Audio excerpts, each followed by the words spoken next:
What's up, everybody? I'm James. I'm Marcellus. And this is Issa Kickback. Oh, yeah. Hey, this week we're kicking it with our homie Devo. What up, Devo? Talking to the light. Oh, my bad. What's that? I'm sorry. So look, check it out. This episode, we're gonna honestly, you guys all know Devo. He's had multiple interviews on TV. You've seen him around town playing music, but really this episode we want to kind of get to know Devo. You feel me? Yeah, in the sense of like who is he outside of the music? Who is he when he's in the crib? You know, so that's kind of what our goal is. So thank you for joining us for the episode of Issa Kickback and kicking it with us. It's my pleasure, y'all. Thanks for having me. For sure. Dope. Appreciate you using the mic. Take a little getting used to. With that said, you guys know how we get started. We're gonna set it off with a vibe check, and Celis is gonna hold that down for us. Your breakthrough is not the finish line; it's the grind that nobody sees. Word. I really like that quote. Word. I mean, I'll start it off. Just to kind of basically on the podcast, we're coming up on 5 years. Yeah. And like people think we're just now getting popping, and to the people we might be, but we've been behind the scenes working hard, trying to come up with topics and notes and guests and how do we want to shoot, getting cameras, getting lights, putting our money into it, getting up at whatever time, driving all the way out to the beauties just to shoot and give our passion what it needs, you know. So I definitely fuck with that quote. Yeah, Devo. When you hear that, what do you think? How do you receive it? My first thought that comes to mind is the journey it takes to learn in any type of craft, and mine in particular that I felt took the most labor as far as grinding goes is learning the guitar. Word. And that shit kind of appears to be magical at first hand, but there's a lot of work, a lot of calluses on your hands, a lot of hours. Yeah. Practicing in your room alone before grandma hears it and compliments it, or mom or whatever. Right. And then eventually a friend or a crowd. There's a lot of time and labor that goes into it prior to the visibility. So I think of the grind of working on an art form. No, that's fire, because people think learning this, you just pick it up. I mean, if you have that natural gift, you know, shout out to you. But to those that have to get the calluses and shit, like, and you know, they play off key, they're breaking strings, and you know, not even the financial side of just being an artist either. A lot goes into that. Kind of when I received that, similar to you, like similar to both of your stories, is there's a lot that people don't see. Yeah, you could tell them about it. You could even give them a snippet of it, but there's a lot they don't see. Me myself, like when I tell people I work 14-hour days, like I get up at 4 or 5 a.m. I go work for 9.5 hours. I come home. I got this. Yeah. And then it's like I get to sleep at 10. And then it's like, yeah, you guys get little snippets, but do you know what it's like to sit at the computer for 3 hours and only get 2 30-second or a minute videos because you're shit at editing? Like, so it's the things they don't see, you know. But people are quick to critique, so it's really just having, well, that's a fact. Yeah, the confidence in yourself to just keep going and overcoming that too. So, but man, let's get into this, man. Let's get into this. Devo, man, I'm so excited to have you here because on our late nights out, if you're hosting a kickback or something after hours, like, we find ourselves in a deeper dialogue, similar to how me and Marcellus kind of started this thing. So we're going to touch on the music first, but then I really do look forward to that side of the conversation. So that's what I'm most looking forward to, because you're an interesting guy, and I want the audience to see that. Yeah, all right. So we spoke, and I told you, I was like, yeah, I used to look up to you when I was little, and you were like, what? And I was like, yeah, because you were just so okay with being yourself, and a sense, or you portrayed that really well, right? So with this dual identity, how did you combat? I don't want to assume, but how did you combat some of the stereotypical things, as in too black for the white kids, too white for the black kids, and because you were pretty alt and pretty punk in a sense coming up, right? Yeah, I'm still trying to be a little bit. I still got that shit. Still got that shit on. Carry a little bit of the swag. Yeah. But something I always tell people is I'm not a very good actor. So if I was trying to act like anybody else, it probably wouldn't look very convincing. So it's I'm kind of poking a little fun of myself saying this, but it's almost out of laziness. It's like, they say it's more work to get out of a lie than to tell. Yeah. like something like say I'm not an honest person because it's like I have better ethics or something, but it's because I'm lazy. I have to get out of a fucking Or can we cuss on this? Yeah. You did. I don't want to have to get out of a lie. So in the same way, I've tried to be always transparent with who I am, just because it's the simplest way to live. Yeah, you don't have to work very hard to be authentic. It just comes naturally. So rather do that than try to keep up a facade that I'd have to do extra stuff to convince people of. So that's kind of just how I've always tried to move through my life. So how do you deal with like expectations or assumptions people might have about you in this community? I try to not think too much about anyone else's opinion. Word. As long as it's only opinions I like truly care about. It's like my family elders, like mom, grandparents, dad. And then I care about what like the cops and what my boss at work thinks. But besides that, I feel that. Yeah. If you're not cutting me some type of check, or I don't have some external reason to respect you just as a human that's raised me or done something for me throughout my life, I don't care too much. When running into like an identity conflict, how do you even go about that? Or do you just say fuck it and just do you? Try to, if I can help it, just do me. Word. Try to.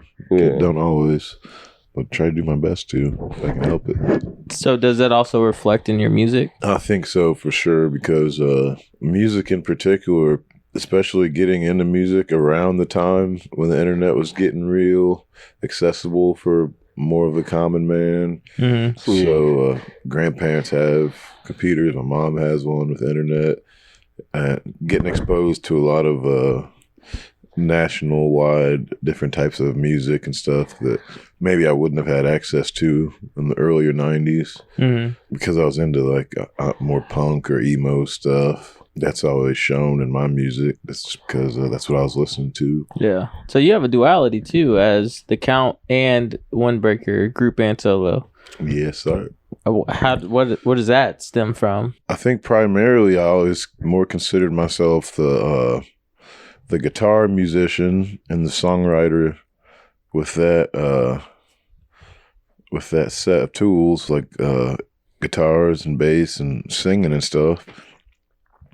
But I think it got to a point where not only in those songs, I kind of learned that the words were coming easier to me, and it felt like more of a natural talent to write the words than it was to write the music and stuff. But then once I started hearing certain rappers that were more lyrical, like MF Doom, Eminem, Earl Sweatshirt type of stuff, dang, even Mac or Asher Roth, like some stuff like that, that kind of made me have a newfound appreciation for rap music, and kind of made me feel like I could write that type of rap music. Like, there's a lot of literary devices involved and humor and like stuff like that. Yeah. So I loved that first got me interested in being a rapper too. So sometimes I'd use it as a writer's block technique, because I'd be trying to write some Windbreaker songs, couldn't. Kind of came at a standstill, so I'd put on a beat and be like, well, I can always do this. Yeah. And then just kind of freestyle to the beat. So I built my catalog slowly in that way. When it comes to like writing music, do you usually write from like your personal life, or do you usually write from like an observation view on your outside life? Kind of both. Recently, tried some of it's like very direct experiences. It's almost like a movie scene from my life. And then sometimes I just rap about having like $1 million I don't have. I've never explicitly said $1 million, but like something extreme, a little cartoony. Maybe something trying to... It doesn't have to be though. if anything, trying to something I wish I'd hope to have in the future. Or that I think just sounds cool. Like, so have you ever felt like pressure to like simplify, dumb down, or like change to be more accepted, or how do you stay grounded outside of the laziness? Your words, not mine. Yeah, well, it's true. It's true. I think it just comes pretty naturally. I think. Yeah. Just I mean, kind of the way I'm, kind of the same way I handle an interview, just kind of riffing. It's kind of the way I've kind of riffed my entire life to this point. Whatever works, works, and whatever don't. Discard what doesn't work and keep what does. Word. Yeah. Word. I kind of want to go back a little bit to you being like growing up kind of alternative. How did you even get to that point? Like, because I mean, you're obviously black and we're in a small town. It's not like you come from that type of background. So how did you even get to that alternative lifestyle, so to speak? Well, I could say one influence, which I don't know that I've ever really had a clear thought of this before, but in retrospect, I had an uncle. I still have an uncle. Word. Good catch. He's still with us. Word. And he lives around here too, but he's a lighter skinned black guy, but growing up he was more into a lot of for lack of a better term, nerd culture stuff. Mm-hmm. Okay. Like he had action figures all the time, like He-Man and Voltron, like kind of that era Like the of like throwbacks. toys and stuff. And he put me on a Dragon Ball Z the first time. And he was a big movie buff too, so he's taking me to see The Matrix, like science fiction films and stuff. And I could always tell that he, even as an adult, like in his mid to late 20s, was very comfortable with wearing his interest on his sleeve and not caring about someone else that might be like a cooler black guy that's into like that defines themselves by the stereotypical culture placed on us by the media. Yeah. So that was always inspiring to see him be outwardly nerd guy, like wearing a Dragon Ball Z shirt or whatever. It looks like I'm wearing a gi off of Dragon Ball Z right now. Word. But so I mean, he's one inspiration, and not that necessarily that's a musical influence, but it's just the influence of just being transparent. But I also I cite Tony Hawk games a lot for my musical interests and skateboarding. I think skateboarding and guitar music are kind of intertwined in a way. So like the soundtrack on Tony Hawk games, I'd be Always fire. Yeah, like what is this song? What is that song? What is that song? Or even also stuff like MTV, TRL music countdowns and stuff. You watch the 10 music videos, and I don't know for whatever reason, but some of those guitar songs just resonated with me more. It's hard to say why. I think of it sometimes like if there was a lineup of 10 girls and you pick a certain one, and it's I don't know if I'd necessarily say it's because one's a dark haired or redhead. There's kind of what attracts you. Yeah, there's kind of an energetic profile to things too that's hard to pin down. But I just heard different things. I knew what I liked. And Fair enough. I fuck with it. I just try to always be honest about what I like. I remember you skateboarding too. You always like in front of your house. You had like a 3 stairs right there. You were like kickflip. Okay, man, that's tight. I can't do that, but that's so hard. Yeah. So props to you for always being authentically you, because I always respected that growing up. Because I'm like, man, Same. he had the slick hair. I'm like, man, that shit hard. He had the tight pants and 40 new boys. I was like, man. No, I was gonna say, I remember our other cousins, you and Alex and Jew, and then I remember you were pioneers in the alternative fashion movement as well. Yeah, we played our part. But they made it cool, but you were the originator. Like you were type shit. For real, like type shit. I remember walking home from junior high, seeing you skateboard. I was like, damn, that's badass. I learned to skateboard because I saw you skateboarding. See, like It's kind of embarrassing to say this on the record, but I was wearing girl pants at a certain point in time and everything because they didn't have the male skinnies That's how yet. you know he was the original. Trendsetter, fuck you talking They about? didn't even have niggas' pants. So he like, fuck it, I'm gonna swag on these girl pants. And you did, like, for real. You had the bands. I remember that shit. The flannel. I remember all that shit. Yeah, and that's when it was what's the whole one with the red hair? Chase. Chase. Yeah, see, I remember. Shout out to Chase. What a time. My fault. I went on a little rant. No, there. you good. Yeah. You good. So, like, you've been in the local music scene for a very long time. Yeah, I think I played my first show ever at 14. Shit. Damn. 15. No, 15-ish. 15, 6. Somewhere between 14 and 16. Do you remember what it was? Yeah. It was a coffee shop called Coffee on Broadway. It was right there over where Carl's Shoes and such is. The Where? little strip mall thing. Carl's Shoes. Dude, that commercial stuck in my head. I couldn't believe I seen a commercial of that place the other day, and I could not believe that place is still Yeah. going. It's still right there, yeah. Incredible. It's the mafia. No, I take that back. No, they got some type of family money or something. Shit. It's out there thugging, right? But how would you describe the music scene over time that you've experienced? Oh, well, I think I was spoiled in the beginning because I'll never forget the first time the way I got invited to my first show ever. It was like a rock show, punk rock and stuff like that. At a coffee shop? This one in particular was at Turner Hall. Cause I was, okay. I was going to some of them before I ever played one. But me and a few buddies had rode our bikes to the mall, and we put all of our bikes in the bike rack. And when we came out from hitting some laps in the mall, somebody had woven these flyers into our spokes. And the flyer, No shit. which was brilliant marketing in retrospect. Yeah. And I don't know if they must have felt the vibration or something because this was in the MySpace days. So it was 5 bands on this bill, and it had each of their MySpace link after the band name. Ooh, Yeah. sorry. So I went home and immediately looked up each of their MySpaces, and it was like each one sounded like stuff I was listening to on bigger labels already Yeah. that I learned from TV and stuff. And it was almost like the person had known that, which they couldn't have known that unless they saw us roll up or something. Yeah. From what I recall, I don't think they did. But that was the glory days. I went to that show. You and it should was hit like, laps in the wall. yeah, Hey, we all been there. That's why I'm laughing. Till they because, put like, us out.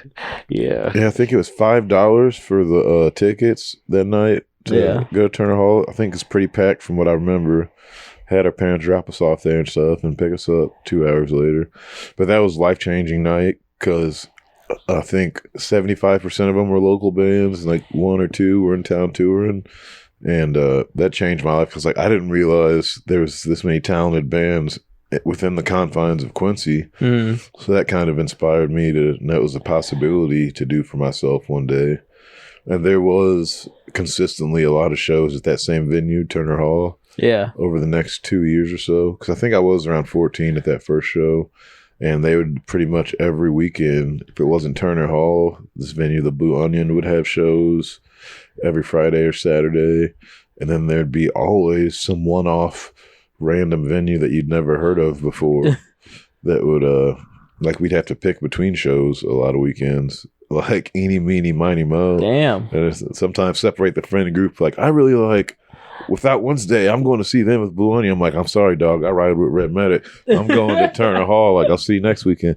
That is spoiled because, yeah, well. I don't think it's like that outside of like dive bars. I don't yeah, know. no, it's, I mean, in my experience, at least the ones I'm hearing about, yeah, it's not, we're not overlapping as frequently anymore. Why do you think that is? The way I've justified it in my head is I think things kind of come and go in waves. And I don't know how long each undulation of the wave is, but I feel like from that first show at 14, it was kind of steadily going up. Because I heard, I was listening to you guys' episode with Bill earlier. Yeah.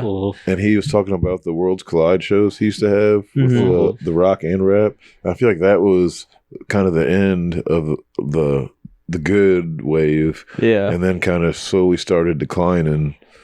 And of course, we're all testaments here to the fact that the music scene's certainly not dead by any means. Yeah. But I don't know that it's as frequent as it used to be, and as many participators as there used to be. But we might be on the upswing again. Yeah. And coming back. Phoenix rising back from the ashes. Yeah, they're definitely trying. So have you heard about like they want to build an amphitheater on the river and things like that? They're definitely trying, but and they got people like yourself putting on shows. Yeah, not making it about me, but I think speaking on the scene, I think what they're going to do as far as the town is they're going to overlook the fact that a lot of this comes from local acts. A lot of the music scene is local, and they always avoid local. That's like even the Gym City people. There's no local talent. That is unfortunate. And that's. Do you agree with that? I'm not. Yeah, that is. I've observed that to be true. And I saw a guy comment. Someone was asking about. They were asking for advice about what they would like the amphitheater to be like or whatever. Yeah. And a fellow local musician had said, or I don't know if he does much anymore, but he had said he'd like to see local openers on some of those shows, and that would be nice. Yeah, like why not? That like so I went out of my way and filled out the survey and shit for it, and I was like, yeah, just include local acts. How do you guys bring these all-stars here and not put local talent on the stage? You know, and that. Personally, me speaking, like with the acts I bring here, I've always tried to include local. And I how do you say you're giving back to your community by just entertaining them and not giving the creatives a chance to also entertain their area? So I don't know. I feel the type of way all the time about how they overlook, because our community is talented. Very talented. So I hate that we're always overlooked. Sorry. Well, hopefully every dog will have their day. Yeah. If we just gotta keep grinding it out. Yeah. Time. Yeah. I mean, like you said, like they've had crazy shows before. I don't see why it can't continue to happen going down the road. We can always branch off of the success of the tourism and things like that too. So there is a space for everybody to eat in a sense. So, I mean, not to negate my rant, but at the end of the day, of course, I would like to see local talent, but like, there's still a way for us to take advantage of the opportunity. Is Turtle Hole still around? I know that's a no, it's been closed and emptied for like the last 7 or 8 years. Yeah. When I started music, I looked into. I don't know. I always look into buying buildings, knowing I have no idea how to do it. Right. Yeah. So that was one place because my dad used to play there too. I remember the Turtle Hall. Yeah, they used to go there. Like that was their like club or what? I don't know. Maybe it was always just music. I was ignorant to it because I was a kid, and I wanted to play RuneScape. So that's what like it's on like the gravel parking lot, right? Yeah, it's right next to the complex. Gen Z. It's rodeo now. Yeah, right next door. What the fuck? Sorry. Yeah, that's been a dream of mine. When I got all those donations a couple years ago, I should have used that to throw down on Turner Hall. I've seen if somebody would match me on something in retrospect. Probably not. No, probably harder than it sounds to just buy. It's not. A lot of it's just capital. Yeah. A lot of it. It's YouTube University will teach you everything you need to know. YouTube University. Yeah, it's crazy. I forget how accessible all information is these days. Yeah. You gotta go get it. Constant focus on it. So you keep talking about vibrations. You mentioned it like when they place the flyers in your spokes and things like that. Like I said, one of the most important things to me that we discuss in this is just the philosophy, which it's something that I discovered that we share in common. One, I was showing my artists like it's okay to post and kind of getting out of my shell, and I posted the books I had read one year. And you were like, oh, I see you got Abraham Hicks and some of that. And then, from there I went to Neville Goddard and Alan Watts. So how did you get into those like thinkers, and what was the moment that opened the door for you? Two of the biggest memories I have is you mentioned my friend Chase Setley, the redhead fellow. It was one of my buddies that we went to church together, and there's a time in young adulthood, I want to say around 18 or 19, that he was reading a lot of religious theologians. I remember like Saint Augustine was one he was big into, and this guy, Russian writer Leo Tolstoy. And I remember I'd liked reading a lot in like younger years, like kindergarten and stuff.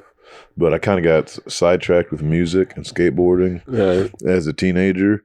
And Chase was just a person I looked up to. I just thought he was a smart, cool dude. So he's just one of those people that I always wanted to imitate whatever he did. So I feel like he was an influence just in the way he started getting into some deeper philosophy, and he'd post the books he liked and stuff. And I just wanted to be able to relate to him on what he was involved in. So I feel like that might have been one of the influences. And besides that, I'm not exactly certain. So with exploring the new philosophy and kind of exploring the spirituality, do you think that kind of comes through your music, and does it come natural when it comes to writing your music? I think so, because philosophy is one of those things that kind of like humor. Like I was kind of naturally doing these things without knowing what it was called. Like I've always been a pretty, one way to say it is I have anxiety, so I'm kind of overthinking a lot of the time anyways. Yeah. So I read some of these books and read what some of these writers say, and I thought that all along, or I wondered that about God in existence, and I've had weird experiences that are synchronistic, that it seems like it could have been a manifestation before. So some of these things I've already thought about it, but I just didn't realize there's a Webster dictionary word Type for shit. it or whatever. But to answer your question about the music, definitely, because just the way my brain's wired, and that's the simplest way I've always tried to write, is just about first thing that comes to mind, and then just rhyme with that first thing. Yeah. I hope it all makes sense at the end. Yeah, just wrap it together. I did it.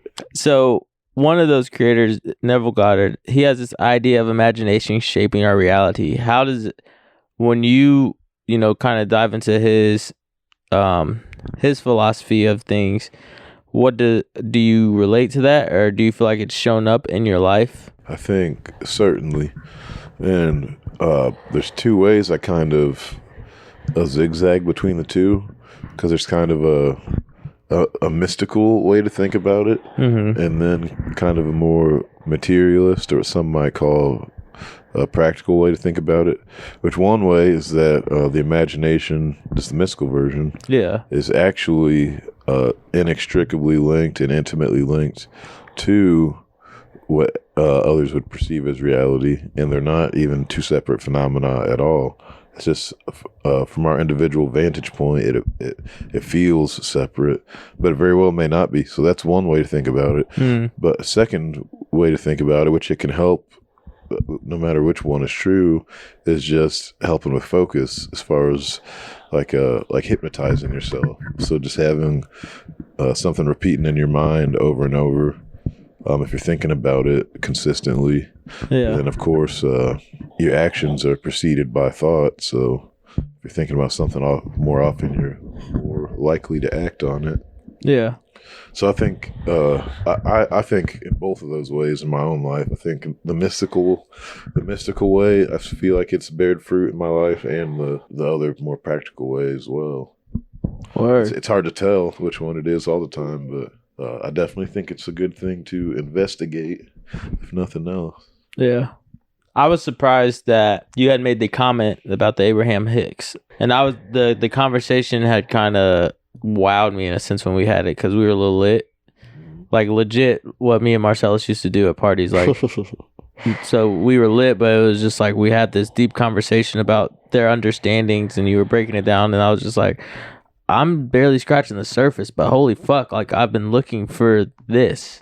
And so another thing is, like, Alan Watts talks about the illusion of control. How do you personally navigate that tension in life and in art? That gets kind of jarring for me, because of course nobody wants to feel like they're not in control. Word. But I mean, I've been raised always by my mom and grandma saying God's always in control, and I think at the end of the day that is certainly true. Whether or not we can appeal God through a prayer, like what Neville would say, or whatever, at the end of the day, there is higher powers and lower powers. It's scary in the sense that I wonder should if it's ever a waste of time to concentrate on my personal endeavors when there could be a totally different plan for me whatsoever. Like maybe like my dreams to be a musician, and maybe I find out I'm a brilliant MMA fighter one day, and that was actually my God-given path. Yeah. And even though that wouldn't have been my choice, could make some money off something like that. Yeah. Or inspire a kid that also had a talent in it, and then that changes his life. And, so I try to be flexible enough to notice when something's falling into your lap, per se, like God's redirecting your path, the universe is redirecting your path. I try to always be mindful of that, but at the same time, not just a complete leaf in the wind. Try to have some type of direction with what I internally feel like I'm led towards as an individual, but always be open to the bigger picture, which it can be a little comforting to know God's in control, because I feel like he saved me at the last second before. Yeah. I was going to ask, has there ever been a moment to where you felt that, like, oh, that was God controlling me right there? Whether it's getting out of a situation or putting you in the situation. 100%. I mean, I've met friends that we had everything perfectly in common, or even love interests that seemed like a little too perfect, or had a house fire that started just a couple hours after I left the house, and thank God it wasn't in the night while I was sleeping. Yeah. For real. And then after the irreversible damages happened, got donated a pretty large sum of money to be able to recover from it. I don't know how common that is, but I was fully prepared to just grind it out, sleep in mom's basement for as long as I had to, and take it from there. But I felt the presence of God at a time like that for certain. That's dope, because not everybody gets to experience that. Not your exact situations, but just the presence or that control. I think one thing I relate to that because, I have friends who are like devout, go to church, carry a Bible with them wherever they go. And I've never experienced that. I've had conversations with them like, why don't you go to church? Why don't you do this? And then they've explained like, oh, I've seen him. Like, we've had conversation. He talks to me. And I'm not someone that can say that I've ever experienced that. Yeah. So I always fall into the agnostic sense of, I know there's a higher power. There's an explanation for some of this, but no one's I haven't experienced what people have claimed to experience. Now there's been moments where it's like, yeah, this wasn't me. This wasn't me, But it's also like, I don't know who it was either. Yeah. So I've definitely had those moments for sure. I mean, speaking of a house fire that night, we had to sleep, and then Uncle Jeff just happened to be awake and get this there's 6 of us in the house. He's the only one awake, and he got us all at the house in seconds. That night? Yeah. Damn. Yeah, and the house just burned down within seconds of us getting out. So that shit was crazy. Damn. Yeah, rest in peace, Uncle Jeff, and Miss Young. Yes. His birthday's coming up here in just a few days. It is, yeah. 28th of this month. So, Devo, I feel weird saying to keep this conversation moving forward because after that, no, you did, really. It's all good. So, man, you're a black man in Quincy, Illinois. Do you feel like you wear a mask when you're out sometimes? I try not to if I can help it. I think there is some of that everyone's doing, whether or not they're proud of it or not. But I try to be pretty transparent if I can help it. Yeah. Just because that's one of those things I really hate. Is I work a customer service job, and I've noticed a lot of coworkers will they switch a voice up when they talk to a customer. Yeah, coach. Yeah. I always cringe at that type of shit because I'm like, as long as you're not cursing at the customer or not being like an outwardly rude tone, you should be able to use your regular ass voice. Yeah. Anyone. And I've had customers actually explicitly say to me like, thanks for using your regular voice. That's hilarious. Like, for instance, when we ask for a tip on this machine, and everyone else would be mad vague about it and hold it out and say, this is going to ask you a question. But they act like they have no clue as to what the question could possibly be. Yeah. And I just cut to the chase. I'm like, yo, this is about to ask you for a tip. No pressure, though. Yeah. And I've had like 10 people say explicitly, like, just because you literally like outwardly told me it's a tip, like, I'll give you one because I hate this. This thing's going to say something. Yeah. So I try to just, you'd be surprised that I feel like the benefits you can reap from just being yourself. Yeah. And, Actually genuine. yeah. But yeah, I'm sure I Do you guys get those tips? Yeah. I'm sorry to cut you off. I will say through the digital, I think there's a cut taken out. We get the complete cash portion, I think, though. But I think a robot takes 10% or something. Oh, okay. The Yeah, robot. because I know some places if you tip on the electronic device, the staff don't see that. So I was just curious. I never did. Yeah. He's like, I don't tip anyway. No, I tip. Just, hold on, listen, look, we ain't gonna do that. We ain't gonna do that. Hey, my fault, fam. I tip. I just don't do the electronic. I do the cash because you never You know the game. All right, Yeah. I respect it. Go ahead. Unless they suck, then I don't tip. No, but I try to wear my real face. I can't help it. But yeah, you can't always help it. I mean, I will say I try to put on, like I said, as far as in front of my mom and grandma, in front of my boss, in front of The police. the cops. Yeah, like most people notice I have a pretty loud, jovial laugh. Yeah. And I try to contain that in the library or like Type shit, yeah. like if the district manager that only visits quarterly to work is like in the lobby, try to tone it down for her or whatever. But if I don't feel like there's a real palpable threat at hand, just be myself. Word. But yeah, there are exceptions such as those. Do you ever feel like kind of pressure to be so alternative or so deep or like in the thought by other people? Yeah, I think so. But I think I kind of embrace that most of the time because it's kind of my thing. Yeah. I think there was a time where all I did was post philosophical quotes on the internet. Yeah. It's probably I remember those times. it's probably kind of annoying a little bit, but Nah, people need that. For real. yeah, I've had some people say that, but I think some people are like, this nigga always trying to sound smart. Why you say that?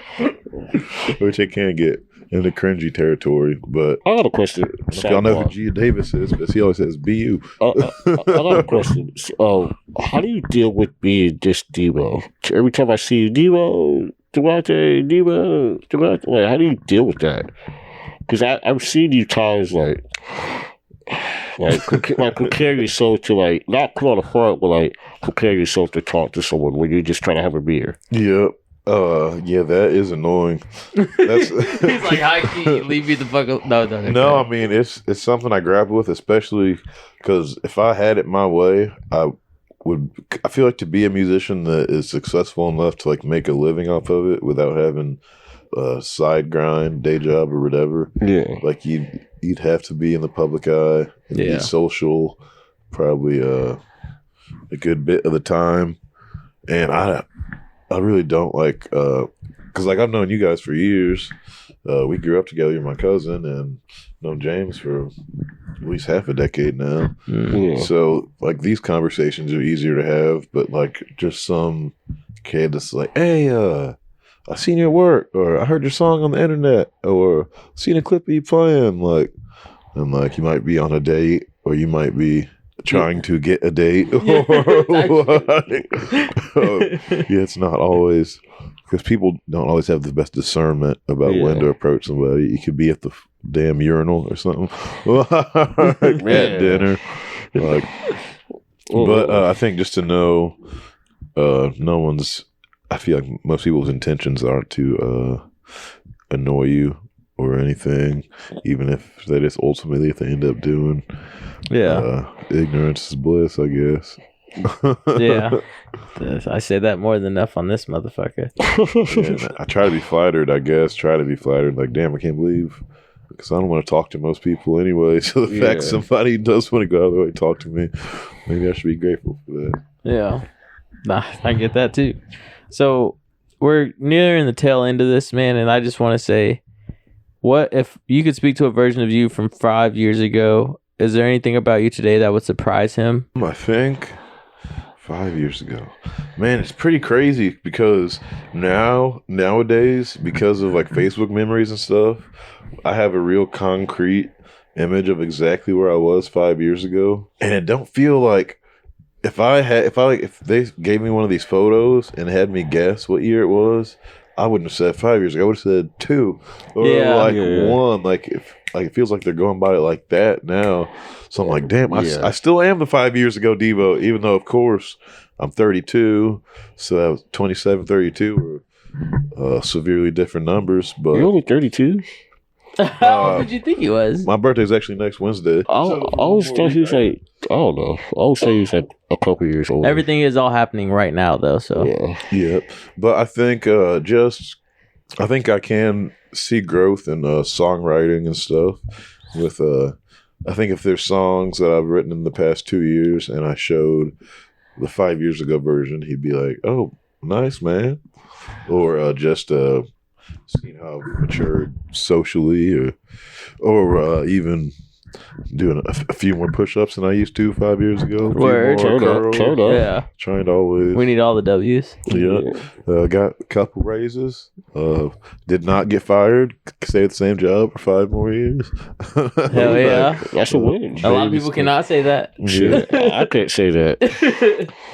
Shit, me neither, actually.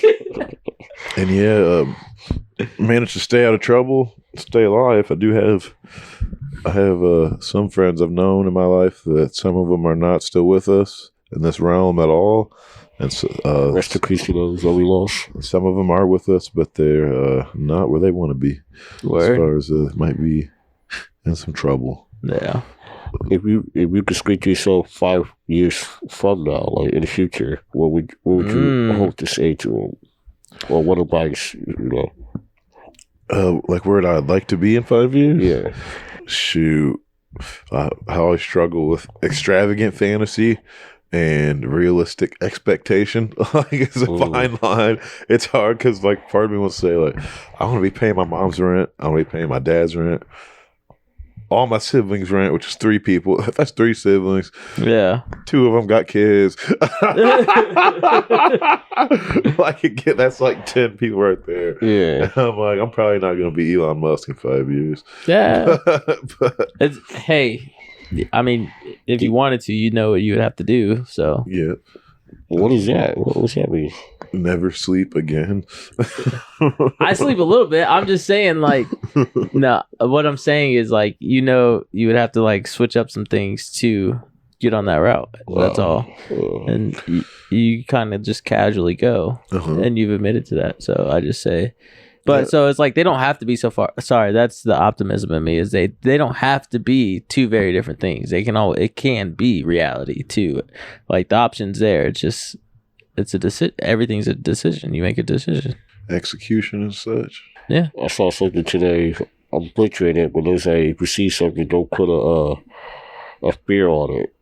And then once you don't put a fear on it, go after it, and whatever difficult level it is, you go bypass it because there's no fear.